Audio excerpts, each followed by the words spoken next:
प्रिय विद्यार्थियों, आज मैं आपको अपनी पाठ्य पुस्तक कृत्तिका से चौथा पाठ माटी वाली इसे समझा रहा हूँ। ये कहानी उस समय की है जब टिहरी बांध बन करके तैयार होता है। उसकी डूबत में न जाने कितने गांव और पूरा का पूरा ज़िला लगभग सब समाहित हो जाता है और वहाँ के लोगों की होने वाली उस परेशानी को, उस दुख को, उस दर्द को इस कहानी में व्यक्त किया गया है। तो शीर्षक है माटी वाली। विद्यासागर नौटियाल इसके लेखक हैं। शहर के सैमल का तप्पड़ मोहल्ले की ओर बने आखिरी घर की खोली में पहुंचकर उसने दोनों हाथों की मदद से अपने सिर पर धरा बोझा नीचे उतारा। मिट्टी से भरा एक कंटर मीन्स कनस्तर। एक माटी बेचने वाली, माटी घर घर तक पहुंचाने वाली बूढ़ी महिला है। वो अपने सिर पर माटी का कनस्तर रख कर के दूर से लेकर के आती है और घर घर तक माटी पहुंचाती है। वही उसकी आजीविका का साधन है। उससे मिलने वाला जो भी पारिश्रमिक है उससे और अपना और अपने बूढ़े पति का पेट पालती है। माटी वाली।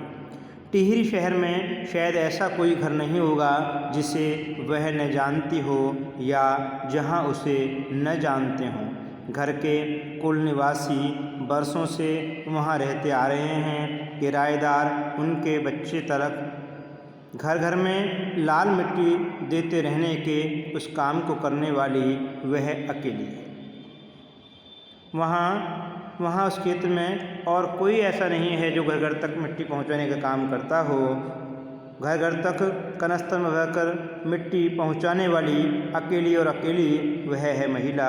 उसका कोई प्रतिद्वंदी नहीं। उसके बगैर तो लगता है टिहरी शहर के कई घरों में चूल्हा का जलना तक मुश्किल हो जाएगा, क्योंकि वह जिस माटी को ले जाती थी वह घरों को लीपने के काम आता था। वो है खासतौर से चूल्हे लीपने के काम आता था, या कच्ची झोंपड़ी वाले घरों में चबूतरा लीपने के काम आता था। वह न रहे तो लोगों के सामने रसोई और भोजन कर लेने के बाद अपने चूल्हे चौके की लिपाई करने की समस्या पैदा हो जाएगी। भोजन जुटाने और खाने की तरह रोज़ की एक समस्या। घर में साफ लाल मिट्टी तो हर हालत में मौजूद रहनी चाहिए। चूल्हे चौकों को लीपने के अलावा साल दो साल में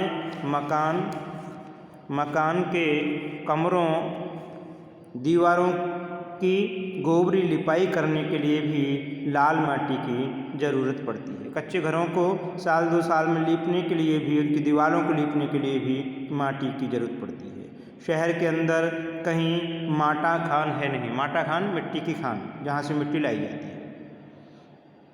भागीरथी और भीलांगना दो नदियों के तट पर बसे हुए शहर की मिट्टी इस कदर रेतीली है कि उससे चूल्हों की लिपाई का काम नहीं किया जा सकता।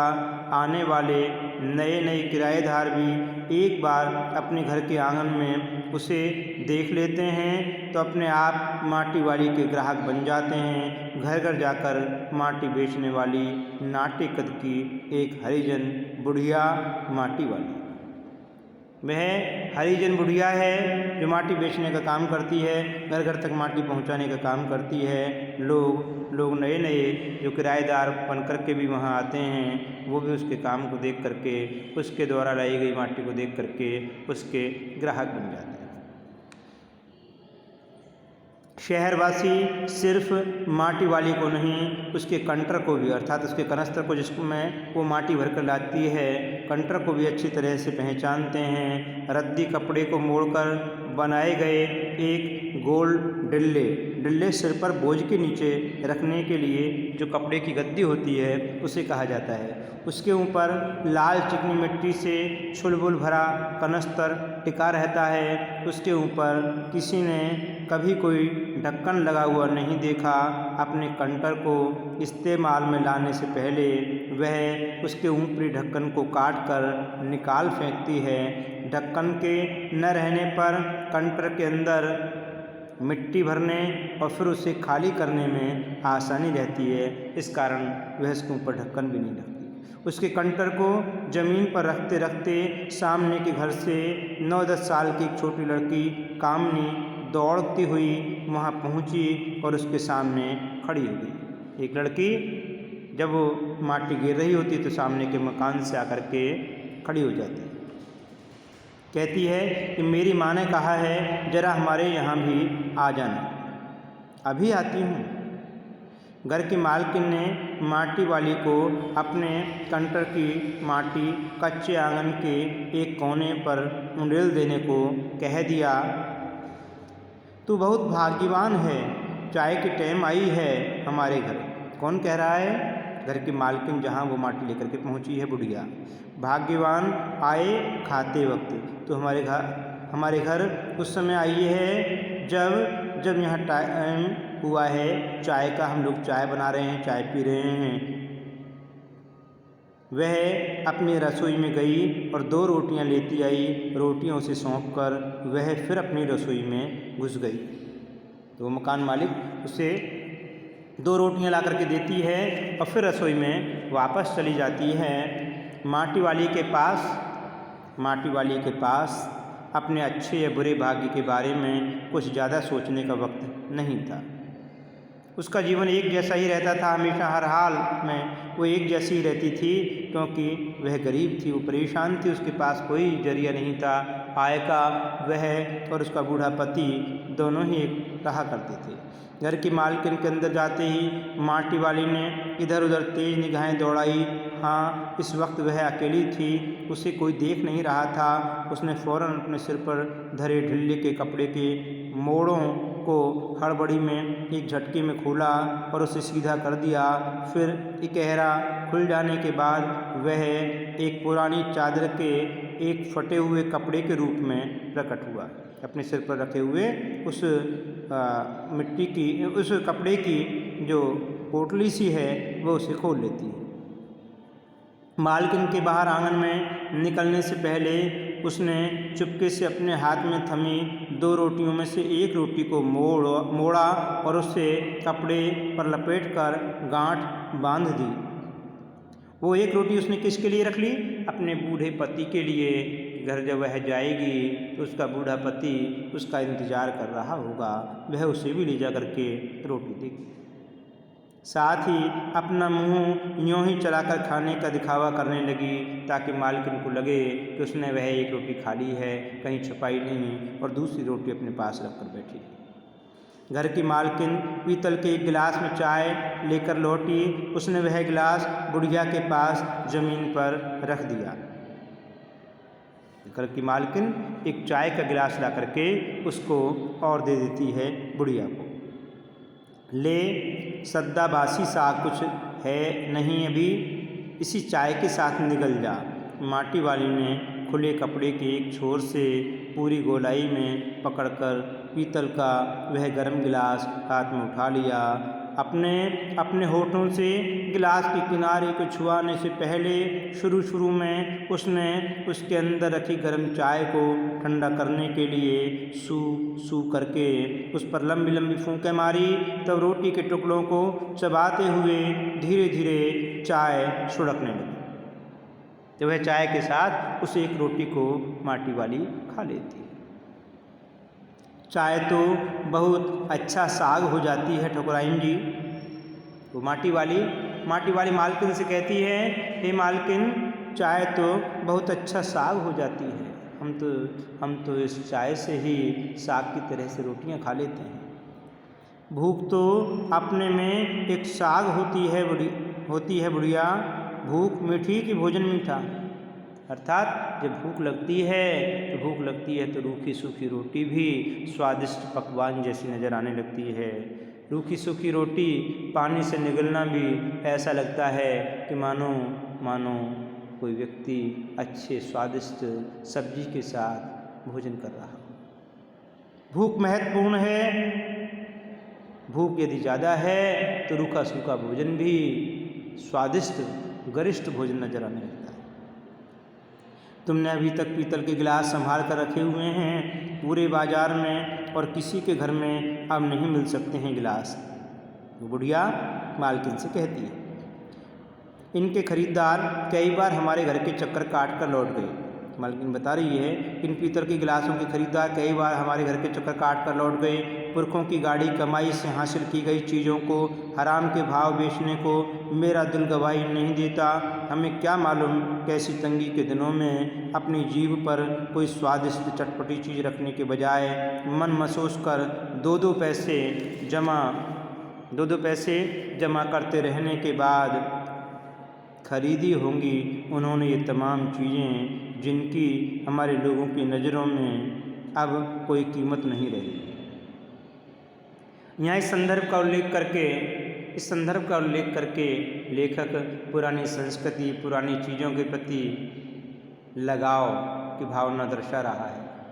समय के साथ साथ लोगों में पुरानी चीज़ों के प्रति, पुरानी संस्कृति के प्रति, पुरानी आदतों के प्रति लगाव नहीं रह गया है, लोग उन्हें छोड़ते जा रहे हैं। लेकिन यहाँ लेखक ने पुरानी चीज़ों के प्रति, जो पुरखों के द्वारा सहेज कर रखी गई चीज़ें हैं, उनके प्रति अपना लगाव जाहिर किया है। बाजार में जाकर पीतल का भाव पूछो, जरा दाम सुनकर दिमाग चकराने लगता है।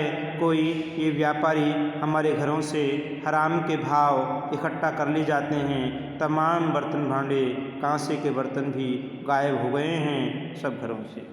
धीरे धीरे लोग इन बर्तनों को, पीतल के बर्तन, कांसे के बर्तन, तांबे के बर्तन, इनको भूलते जा रहे हैं, दुकानदारों को बेच देते हैं। अपने पुराने परिवारजनों, अपने पूर्वजों के द्वारा सहेजे हुए इन सामानों को लोग कौड़ी के भाव बेचने लगे हैं।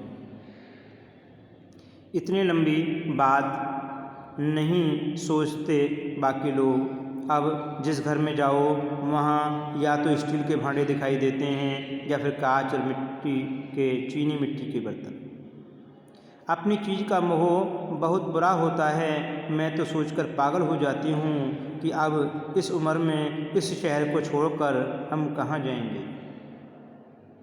अब बुढ़िया धीरे धीरे अपने उस टॉपिक पर आती है, अपने विषय पर आती है।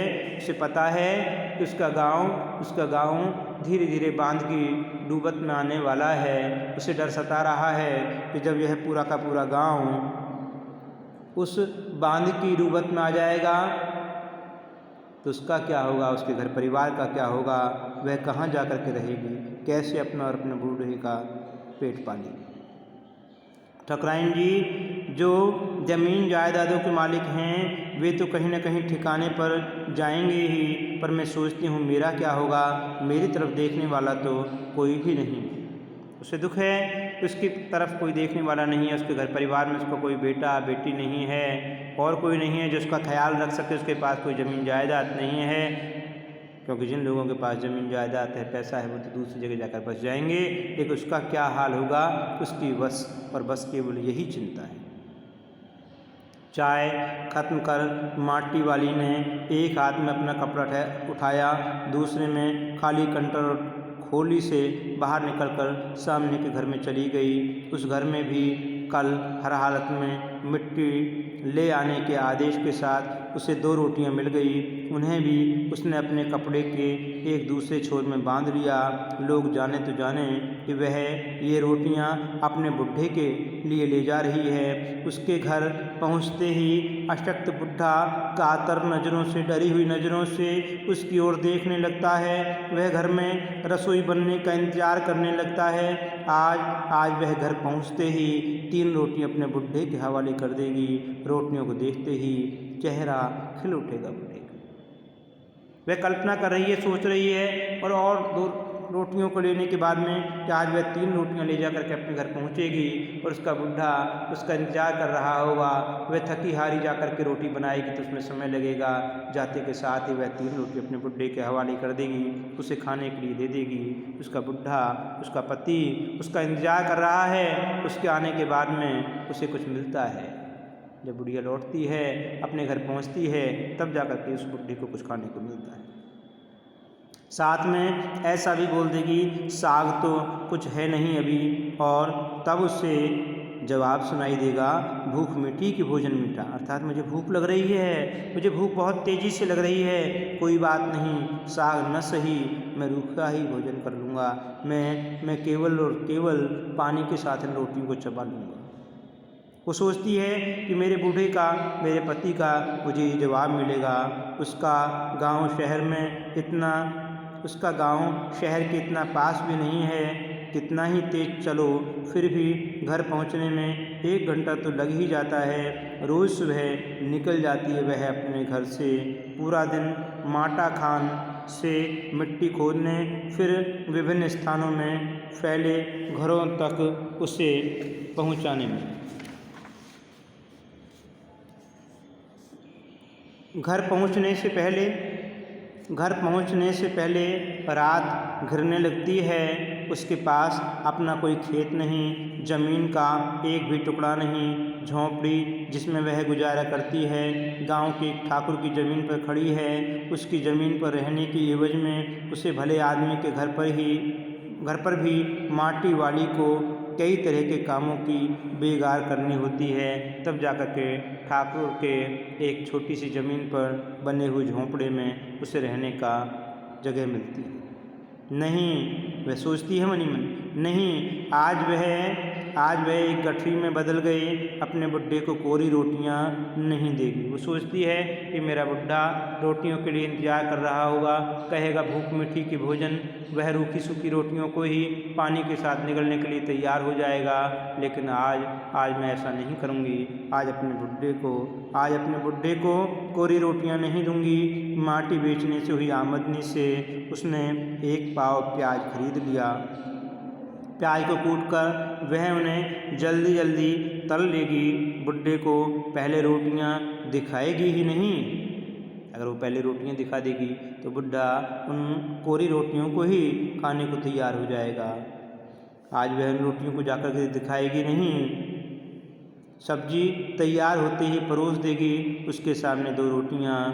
अब वह 2 रोटियां भी नहीं खा सकता। उसे चिंता है, उसे अपने पति की चिंता है जो इतना बुढ़ा हो गया है, इतना कमज़ोर, इतना अशक्त और बीमार हारी रहने की वजह से वो अब 2 रोटियां भी नहीं खा पाता है। 1 ही रोटी खा पाएगा या हद से हद 1.5। अब उसे ज़्यादा नहीं बचता। बाकी बची 1.5 रोटियों से माटी वाली अपना काम चला लेगी। 1 रोटी तो उसके पेट में पहले ही जमा हो चुकी है। मन में यह सब सोचती, हिसाब लगाती हुई वह अपने घर पहुंच गई। उसके बुड्ढे को अब रोटी की कोई ज़रूरत नहीं रह गई थी। बुड्ढा मर चुका था। उसके बुड्ढे को अब रोटी की कोई ज़रूरत नहीं रह गई थी। माटी वाली के पाँवों की आहट सुनकर हमेशा की तरह आज वह चौंका नहीं। उसने अपनी नज़रें उसकी ओर नहीं घुमाई।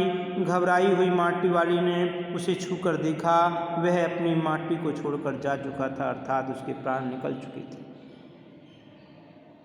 टिहरी बांध पुनर्वास के साहब ने उससे पूछा कि वह रहती कहाँ है।